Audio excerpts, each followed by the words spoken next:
In a shocking royal twist, Princess Catherine has officially replaced Camilla as queen, following King Charles's final royal decree. Witnesses say Camilla was in tears, stunned and silent, as her title was publicly revoked.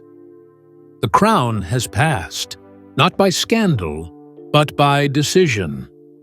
Catherine is now queen. Camilla in tears, the moment Catherine was declared queen. The atmosphere inside Buckingham Palace shifted in an instant. Senior royals, council members, and household staff had gathered for what was expected to be a routine succession meeting. But when the Lord Chamberlain stood and read the formal proclamation, Her Majesty Queen Catherine, the room fell into stunned silence. Camilla, seated just feet away from the council table, reportedly went still. Witnesses say she clutched a folded silk handkerchief, her knuckles white, her eyes brimming with disbelief. It wasn't a slip of the tongue. It wasn't a ceremonial placeholder. It was a formal correction, announced with precision, recorded in ink. The statement clarified that King Charles, prior to his abdication, had rescinded Camilla's claim to the Queen title in accordance with newly ratified protocol. There would be no co-queenship, no shared rule. Catherine, and only Catherine, would reign as queen. The decision was official, legal, and irreversible. Insiders said Camilla made a small movement to rise, as if to protest, but remained frozen in her seat. One footman described her expression as a woman watching her reflection vanish in real time. At the center of the chamber, Catherine remained composed. No celebration, no smile, just a solemn nod, as if carrying the weight, not the glamour, of the title. In that moment, she became not just a royal consort, but the matriarch of the monarchy. There was no victory in her face, said one senior courtier. Just quiet resolve. The declaration was followed by a brief, private audience with the royal council. Prince William, standing beside Catherine, offered no speech. Only a single line. The future begins with truth. As the chamber emptied, Camilla exited through the west corridor. She said nothing. Her heels echoed against the marble floor, her entourage trailing silently behind her. And while the titles had changed instantly, the legal and royal mechanics that enabled this historic reversal were already sealed and would come to light in the following hours. The royal order that changed everything. Behind this historic correction was a newly drafted statute, the Sovereign Succession Clarification Act, a last-minute constitutional order signed by King Charles just days before his abdication. It was precise, sweeping, and for the first time in modern history, allowed for the removal of a queen consort's title while still living.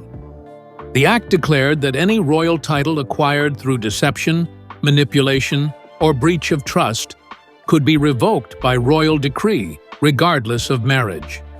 Within that framework, Camilla's designation as queen consort was invalidated, not as punishment, but as protection of the crown.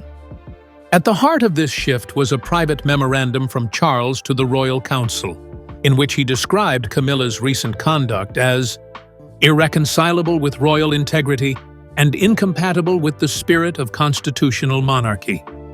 The memo, classified but confirmed by palace aides, referenced her involvement in falsified medical briefings, unethical influence over council votes, and the orchestration of a private power network that bypassed the authority of the heir. These weren't personal failings. They were institutional violations. William, informed of the findings in full, endorsed the title revocation immediately. His support wasn't reactionary, it was deliberate. Sources close to the process say he had been briefed throughout, and made it clear that Catherine would not step into the role unless the title was earned properly and lawfully. And so, for the first time in royal history, a queen title was removed from one living woman and publicly passed to another. The update to the Royal Ledger, the official record of royal positions, was made within hours. Camilla's name was struck from the registry of sovereign consorts. Catherine's was added, not as a consort in waiting, but as Queen of the United Kingdom. The media was not briefed until the announcement was already made, ensuring Camilla had no opportunity to prepare or frame a narrative. The law had changed. The monarchy had shifted. But the emotional fallout, the personal collapse, was only just beginning. The fall of Camilla, from power to exile. Once the title was stripped, Camilla's world unraveled rapidly. In less than 48 hours, she went from being styled Her Majesty to being officially unrecognized by the royal household. Following the royal council announcement, her entire royal staff was dismissed. Private secretaries, communications officers, drivers, and aides were released or reassigned under Queen Catherine's authority. Access to state documents was revoked. Her security clearance was downgraded overnight. Those closest to her said Camilla remained in disbelief. One staff member overheard her repeat under her breath, "He wouldn't do this, not Charles." But he had, and there would be no reversal. She was quietly instructed to vacate her Buckingham Palace quarters by week's end. Not by order of William or Catherine, but by the terms Charles himself had signed before abdicating. She was offered residence in a countryside estate, distant from London, under private, limited protection. As she packed, palace maintenance teams removed her portraits, replaced embroidered seat crests, and updated digital records across all official royal platforms. Her biography was wiped, and her final listing in the palace archive was reduced to a timestamp. Departure confirmed. Rear gate exit. Unmarked vehicle. 6:47 a.m. There was no farewell, no formal statement. Her name was not spoken at the next royal audience. Her monogrammed correspondence was shredded under protocol. A single grainy photo was captured by a surveillance camera.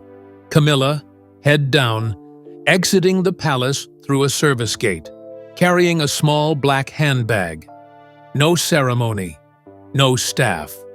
She had once stood at the center of royal power. Now she had been written out of it entirely. As one longtime staffer put it, it wasn't exile, it was extraction. What followed next would reveal why the crown moved so quickly. A hidden investigation buried for months that would explain everything the public had not yet seen. And Catherine had found the first clue herself. The secret investigation that preceded the decision. Before the crown was stripped from Camilla, it was quietly investigated by those who would inherit it. Catherine had long sensed something was amiss. The subtle rearranging of royal schedules, unexpected messages passed through unofficial aides, the eerie timing of King Charles's health reports, too frequent, too vague. Then came the moment that confirmed her instincts. A late-night communication log between Dr. Julian Harland and Camilla's private assistant, discovered on a shared server. It wasn't just idle conversation, it was a timeline, a strategy to manipulate Charles's public capacity, portraying him as too unwell to continue, while positioning Camilla as the interim authority. Buried in that chain of messages was a document Catherine never forgot, marked Stabilization Phase, QCP Ascending. It was shorthand for Queen Camilla of Power. Catherine presented the evidence to William, who took it directly to Charles. The king, already suspicious after overhearing Camilla discussing fabricated medical suggestions weeks earlier, launched a private inquiry. A sealed investigation was ordered under the Royal Sovereign's Review, a rarely used process allowing internal auditing of actions taken by senior members of the royal family. It was operated entirely off-record, with legal observers and digital analysts brought in under royal secrecy. The findings were decisive. Encrypted calls, ghost staff hired through offshore accounts, and falsified updates sent to the Royal Council about Charles's cognitive health. It was more than manipulation. It was groundwork for a shadow regency meant to preserve Camilla's grip on the throne. The betrayal cut deep, not just personally, but constitutionally. One key figure, Dr. Harland, quietly turned over 3 recordings. In one of them, Camilla is heard saying, "They'll believe anything if he stumbles at the right moment. We just need enough time." That line, according to a royal aide, broke Charles. It stripped away any doubt. The Queen Consort was not being misled. She was leading the deception. The next step was inevitable. Camilla's crown had not just slipped. It had been built on sand, and Charles, weary, grieving, and betrayed, would be the one to remove it with his own hand. Charles's final judgment, a crown stripped by hand. He summoned her alone, no advisors, no aides, no script. King Charles, visibly weaker, waited in the royal library at Clarence House. The fire was low. The windows were drawn. When Camilla entered, the tension was so thick that a footman later said, "You could hear the air hold its breath." She greeted him softly. He did not respond. The red leather folder on the table bore the royal seal. Inside, a single document of the royal decree revoking her title. Beneath it, the ink still wet, was his signature. He slid it toward her without a word. When she finally spoke, her voice cracked. "You're letting them take it all from me." He looked at her, steady and tired, and answered, "You wore the crown, but you never earned it." There was no yelling, no breakdown, just a deep, permanent silence. He had loved her, but what she had done, the deception, the manipulation, was unforgivable under the crown. There was no trial, no debate, no appeals, just his authority and her collapse. By the time Camilla left the room, she was no longer Queen Consort. Her name was already being removed from the palace records. The title had passed, not by marriage but by merit, to Catherine, whose integrity had carried the family through the storm. Charles abdicated the next morning. His final act as monarch, recorded in the State Archive, reads, "Let my last decision protect the first duty of the crown, to honor the truth." The abdication was carried out privately, but the document was transmitted across the Commonwealth within the hour. By afternoon, William had been declared King William V, and Catherine officially recognized as Queen. Camilla did not attend the succession council. Instead, she left Clarence House that night, quietly, with no escort, escorted by a single aide, her future already sealed. And as the new reign dawned, Catherine's response said everything. No victory speech, no televised address, just a closed-door meeting with royal staff and a firm instruction. We rebuild quietly. No spectacle, no revenge. Catherine's new role and her silent strength. She never asked for the title. Queen Catherine was not a pursuit. It was a responsibility handed to her in crisis. And from the moment it was given, she wore it not with fanfare, but with focus. The Royal Council voted unanimously to affirm her position. There was no dissent.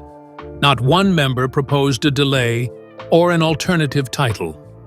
Catherine's integrity during the investigation, her composure throughout Camilla's unraveling, and her fierce protection of her family had convinced them all. She was not a placeholder. She was the future.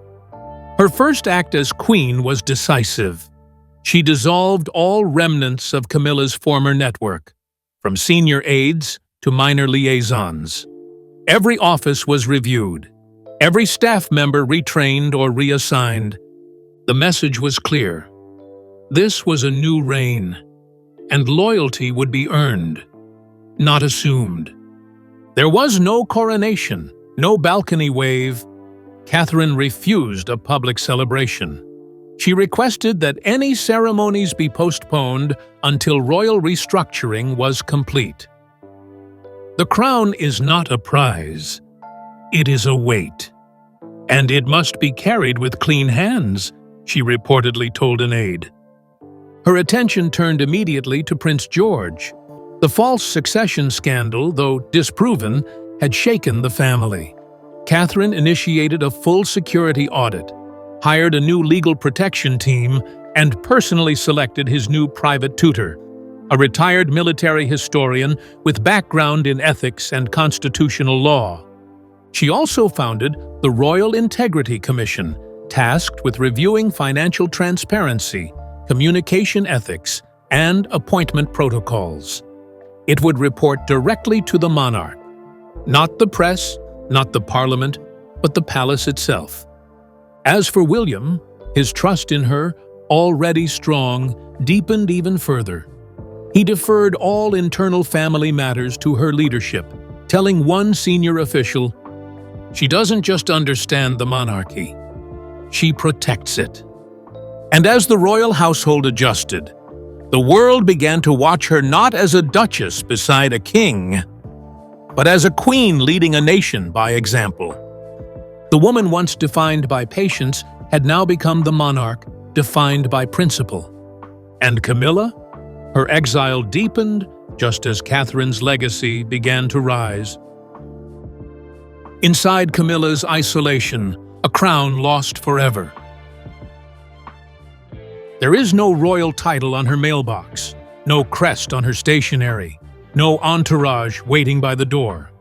Camilla now lives in a remote countryside estate, her world reduced to a few private rooms, no staff beyond basic caretakers, and silence where power once echoed. After her removal, she was escorted quietly to a royal-owned property, one not listed on public ledgers. The location is known only to the palace and a handful of security officials. The conditions were clear: no interviews, no public appearances, no use of royal styling in any form. Friends who've managed to reach her, mostly old allies from her Parker Bowles years, describe her as bitter, quiet, and increasingly confused by the speed and finality of her fall. She still refers to herself privately as Queen, even though no document, website, or household in Britain acknowledges the title. She writes often, but her letters to Charles reportedly go unopened. Since his abdication, he has entered full seclusion at Birkhall, where their communication has ceased entirely. The man who once defended her at all costs now responds to her with absence. Inside the estate, Camilla walks alone. The portraits she took from Clarence House remain boxed. A piano she once played sits untouched. A family photo of her and Charles from their wedding day has been turned to face the wall, according to a source. Her monogrammed stationery is no longer valid. Her staff pension agreements were voided within a month. Her charities have quietly appointed new patrons. There is no timeline for reintegration, and there are no plans to issue her any public acknowledgement, not even a farewell statement. "She didn't lose the title," one former aide said. "She lost the entire world that came with it." What remains is a woman removed not just from power, but from the memory of the monarchy itself. And as Britain adjusted to a new queen, the inner workings of the palace continued to shift, erasing Camilla's legacy from within. The palace reels, reactions behind royal walls. Behind closed doors, the tone inside Buckingham Palace was not celebration. It was controlled recalibration. In the hours following Camilla's formal removal, senior aides gathered for a confidential briefing led by Queen Catherine's new private secretary. The instruction was clear: total procedural realignment. Every office connected to Camilla, from correspondence handlers to media relations officers, was reviewed. Staff loyal to her were either reassigned or, in most cases, released. Her influence was surgically removed from the palace structure. A senior courtier who had served under 3 reigns described it bluntly: "A boil has been lanced. We're not just shifting leadership, we're clearing infection." Catherine moved quickly, but without spectacle.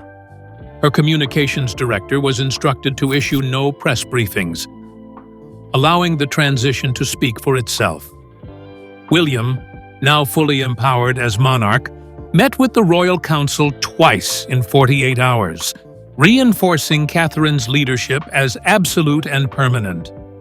Inside the palace, corridors long known for whispers and rivalry suddenly became quiet. Protocol officers noted the shift in tone. Catherine's team was firm, organized, and calm.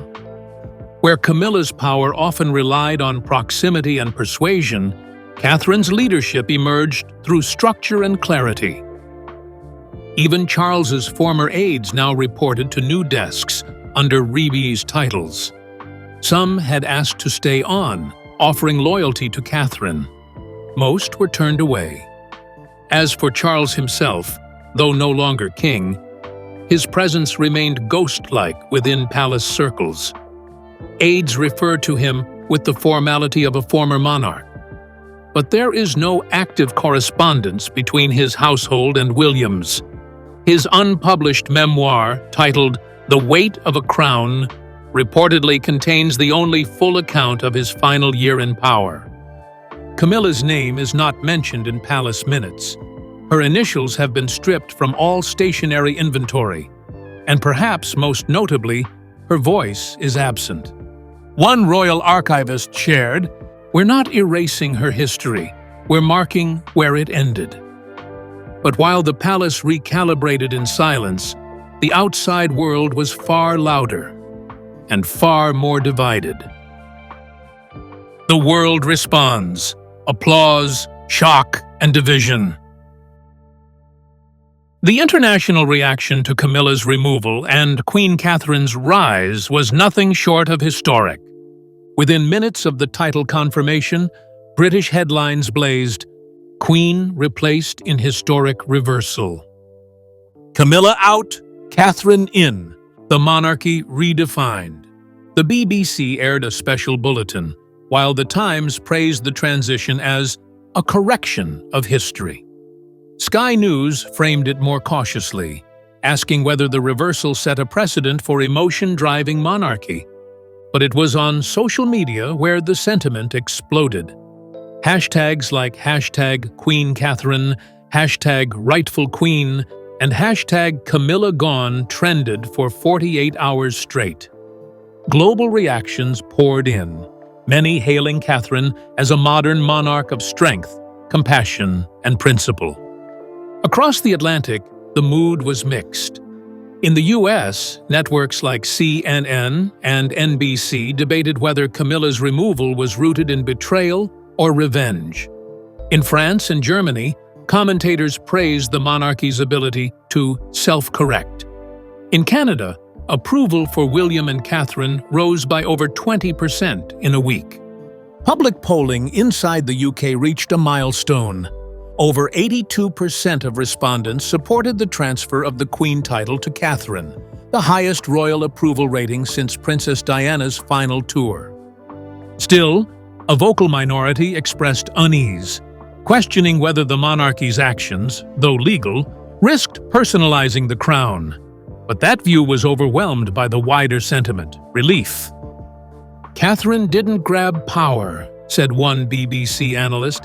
"She stood still, and power found its way to her."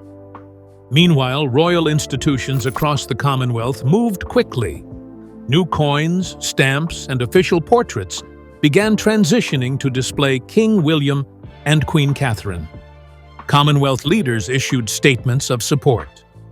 The New Zealand Prime Minister simply said, "The era of dignity has arrived." Camilla, now exiled and silent, offered no public comment. No statement was released. No spokesperson appeared. The woman who once ascended beside a king had vanished. Replaced by a queen the world didn't just accept, but chose. And what followed would not just reshape the monarchy, it would define it for a generation. A new monarchy begins. The Queen Britain chose. There was no coronation gown, no golden procession, no crown physically placed upon her head. And yet, when Catherine stood beside King William V on the Buckingham Palace balcony, steady, dignified, and unshaken, the people knew exactly what they were witnessing. The beginning of a new monarchy, chosen not by tradition, but by trust. Her reign began with restraint, not spectacle. She declined a grand ceremony. She refused public celebration. "Let the work speak first, then the bells," she reportedly told her aides.